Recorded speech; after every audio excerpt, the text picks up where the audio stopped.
What's up, guys? I'm back with another video, and I know it's been a minute. I've actually been down with the coronavirus. You know, it's a new channel. I'm trying to upload as much as I can, as quick as I can, but unfortunately we have had the coronavirus, and it's been kind of taking us out of the loop, you know. So I'm kind of back in it right now. We actually still have corona. I'm still positive for it right now, but I'm in my car by myself, not bothering anybody. Not getting anybody sick, not out here making any content that can affect anybody else. So you guys stay safe and try to stay away from corona as much as possible. Let's get right into the reason for this video.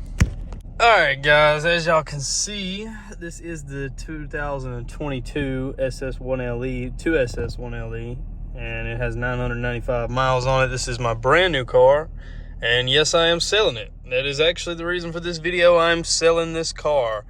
I already sold my 2020. Let me turn this camera around. All right, so yeah, like I said, I sold my 2020 2SS, my black beast. Her name was Venom.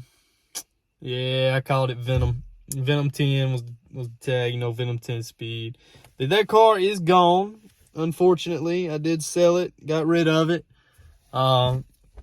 It's gone to a dealership out of Texas, and I might drop that dealership's link down in the description below, because they didn't argue with me, man. They took my prices and ran with them. They're giving me $60,000 for this 2022 SS1LE with 950 miles on it as of right now, and if they don't hurry up and come pick it up,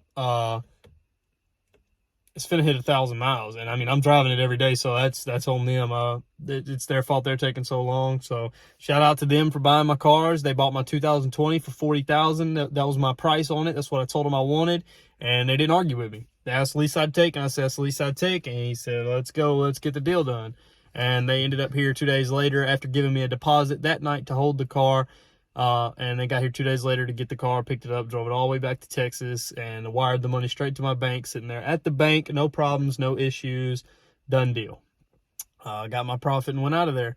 And anyway, so yeah, and actually y'all need to try typing your cars in on CarMax. And when you take it up there, they're going to give you an offer, and it's going to say bring it to the nearest CarMax near you. And they actually gave me a pretty good offer on that car, $39,500. So $39,500, you know, well, it was actually $39,800 or no, it was $39,600. That's right. Sorry. I promise it was $39,600.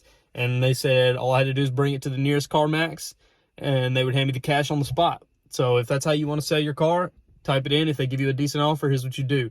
You clean it up. Clean it up big time. Take it there and take any aftermarkets with you, any extras with you, put them on the car, and or if you can put them on the car, put them on the car before you take them. If not, take them with you and inform them of everything you've brought with you, and detail the heck out that car. I mean, detail it. Even if you got to pay a little bit to get it detailed, great. Detail it to the max, because when they see that first sight appearance, you know, that is going to sell the car, and they'll give you a little more money for it. But I was finna take it to CarMax that next day and sell it when this dealership called me out of nowhere and was like, hey, we want to buy your car. So I let them buy my car. They put me a deposit down that night and came and got it for, you know, another $500. I couldn't complain. So, and I didn't have to drive anywhere or do anything like that. I came right to my local bank and we got it done. But anyway, that's not the purpose of this video. The purpose of this video is I'm selling both my cars. I sold both my cars. This one's sold. They just haven't picked it up yet. This 2022 SS1LE, beautiful car. God, I hate to get rid of it. It's been awesome. I know I've only owned it for 950 miles, and I did not do a break-in period. I've been informed in the comments of my last video on this car, well, actually the first video on this car, that there's a 1,500 mile break-in period, and I didn't even think a lick about it. I was punching this car at 6 miles right off the lot sideways. So I wish I would have recorded that. But anyway, so yeah, here's the reasoning for why I'm selling both my cars. We need a family vehicle. I got a son, he's 2 months old. I got a family. I'm a family man now. I ain't the crazy high school wild driving Indian I used to be, so I got to get a family vehicle. And actually we're going for the Jeep SRT. My wife's been wanting the Trackhawk really bad. She's kind of like me. I done kind of got her whipped into shape, you know. She wants the Trackhawk, but of course, knowing me, knowing my racing, I like to race. I like researching and getting what I want to get, you know. That's why I get SS, not ZL1. It's not that I couldn't afford a ZL1. If I wanted a ZL1, I would have went and got a ZL1. Ain't nothing to it. If I wanted to go buy one right now, I would. And I actually honestly considered it. But then I realized, it's stupid to even consider it. Stupid. I like working on my own cars. I like putting my own money and my own hands and my own blood, sweat, and tears into working on my own cars. So, of course, I would always go with the SS. I would always go with the base model and build it because it's going to be way faster than the Z01 after doing one thing as simple as supercharging it. So, same with the Jeep SRT. I saw that the Trackhawk has the 6.2 in it, and the SRT has the 6.4 in it. Same as Scat Pack and Hellcat. Scat Pack 6.4, Hellcat 6.2. 6.2 is supercharged, 6.4 naturally aspirated. That's the difference between the two. So the same thing as Scat Pack and Hellcat, and I've always liked the Scat Pack better than I like the Hellcat. I just do not like the Hellcats. The Hellcats and the Trackhawks are way overpriced, and you're going to way overpay. But here's the difference between the Scat Pack and the Hellcat and the Trackhawk and the SRT, is the SRT is actually very overpriced as well. So I'm going for like a 2016 model, just to spend just about enough, just about as much as I do on these cars here, between $40,000 and $50,000. And I'm gonna buy that. I'm gonna go to the dealership and buy that. I actually got one lined up to go by Wednesday of next week. So I'm gonna go pick it up, and I'm gonna do a video on it and review on it, and y'all might like that. Y'all might get some info from what I'm doing. So I really think that's the ultimate vehicle right there. And I'll really get into it in the next video. Let me stop talking so much about that. But anyway, as far as why I sold the SS was because I had the 1LE. I wanted the 1LE. It's a brand new vehicle. I didn't want to pay for both of them. I figured, why not? You know, sell the black car, and we'll have room for something else. And I'll still be able to have this super nice 1LE. And I loved the 1LE. I loved the way it handled. I loved the way it drove. I loved the way it launched. I loved all that, and I still do, man. But after driving it every day, I'm not going to lie, for some reason, the 1LE feels as if it is kind of not a daily driver, if you know what I mean. It's kind of, to give you the honest feel of what I feel like when I get inside this car every day to go up and go drive it somewhere, I feel like, I really kind of wish I had something else to drive, you know? It's kind of like I don't really want to even move it. It's kind of like annoying to drive every day, if you want me to be honest. The racing seats and just the suspension and the way this car handles and how it's so stiff. It handles amazing. Like, it's amazing on the road. I love how it handles turns and curves and things like that. That's awesome. Especially for the kind of driving I like to do. But, you know, being a family man and everything, I can't drive like that all the time. And it's just a pain. It's a hassle getting my kid in the back. And which he loves the pipes, man. He loves the cars. He loves the pipes. He loves when I hit it. He just loves it. He just loves it. It's awesome. It's priceless. But, yeah, man, the 1LE just not for me. So, and I wasn't even thinking like that when I first told them, you know, that they could buy this car as well, that dealership. I just kind of threw it out there. Hey, I got a 2022, you know, as well, if you want to make me an offer on it. And I ain't paid nothing but $52. $52.3 was the sticker price. It came out to, of course, I bought from a dealership against my better judgment. Like, I never buy from dealerships, ever. I'm always an individual buy type person, you know. I stay far away from dealerships. I went against my better judgment because it was a deal. It was $52,000. Brand new, with 6 miles. I said, why not? Ended up leaving that lot, and now I owe $61,000 on this car. $61,000 after paying $52.3 sticker price. Ain't that kind of effing ridiculous?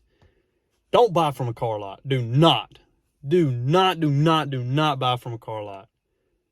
I will shut down all car lots business if I have to. And yeah, I'm going to do some car reviews on vehicles coming from car lots, and I'll do a shout out on the car lot.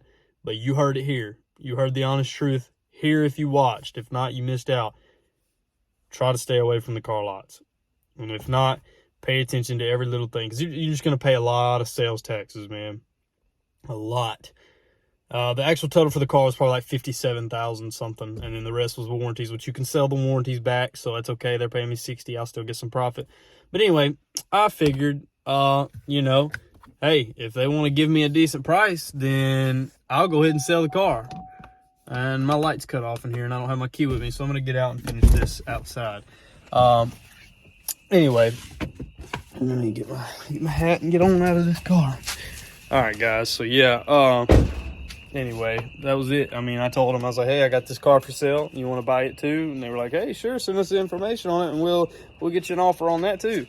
So, okay, well, that's what I did. And I told them how much I wanted, bought them $60,000 is what I told them. And they, okay. So I sent them the information and we're getting it rocking down. So they'll be here to pick up the car, hopefully Monday. And we'll hopefully go get our new one Wednesday. We're getting the new one Wednesday regardless. Either way, no matter what we got to do, I'm all about pulling strings. And if I got to pull some strings, then I got to pull some strings, you know. I don't want to show y'all the inside of my filthy shop, but I do want to put the camera on the sexy beast one more time. Anyway, enough of that. I'm going to put a little crank up over in here. The black one, though, it's a sad day, man. My yard. This is where she usually sits. And she's gone. It's very sad. It was my first Camaro. If you can hold on to your first Camaro, hold on to it. You'll regret it. If you can, if there's any way you can get away without selling it, then don't sell it. Because you will regret it. Especially if it was one like that one with the black bloody guts. Black with the bloody guts. But anyway, so yeah, just a little 10-minute video, you know. Just doing a little talk on why I sold my 2 Camaros. The main reason being because I need a family vehicle, and I still want something that's fast, so of course going for the SRT Jeep. The Durango Hellcats were too big for us and whatnot. So yeah, and my next vehicle, my next sports car purchase, I would say that I will be back in another SS, and I will be back in another SS. I will buy another one of these. When I'm rich, I will buy another one of these jokers, not the 1LE though. Gotta say, I'm kind of steering away from the 1LE from now on. Hate to say it, but I gotta say it. I love these wheels. I love the package. I love the way it looks. As far as driving every day, not too huge of a fan. And I do drag racing, which is just not what this car is for. And we'll talk more about that later on. I do the one, I'm going to do the 1 month ownership review on the 2022. I'm going to do it probably tomorrow or the next day. But anyway, yeah, guys. So it's going to suck being out of the Camaro life, but here I go. I'm out the Camaro life. And my next vehicle, my next purchase, this is why I won't be in a Camaro soon, because my next sports car is the Lamborghini Huracan Evo. Yes, you heard it, and you can hold me to it. You will see it on this channel very soon. The Lamborghini Huracan Evo is what's coming next.